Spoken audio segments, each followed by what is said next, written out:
از خواب برگشتم به تنهایی، پل میزنم از تو به زیبایی، چشمامو میبندم و میبینم دنیا رو با چشم تو میبینم.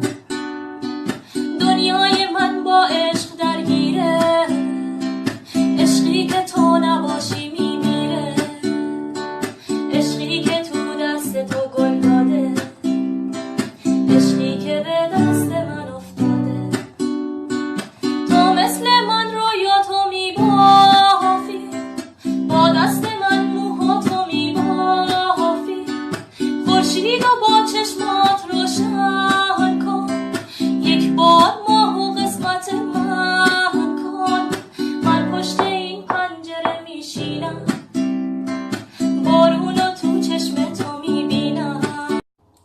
هم اتاقی هم اتاقی هم اتاقی برس به دادم، اونی که دل و دینم رو برده، خیلی وقت نکرده یادم. هم اتاقی ببین چگونه سیل اشکم شده روونه، درد جان سوزم و به جز تو به خدا هیچکی نمیدونه.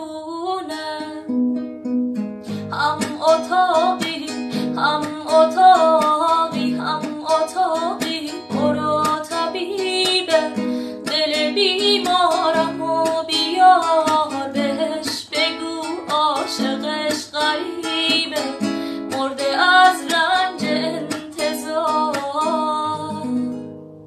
برو برو نمیبخش دلم تو رو، یه غریبه شدی تو هم بزن زیر حرفا.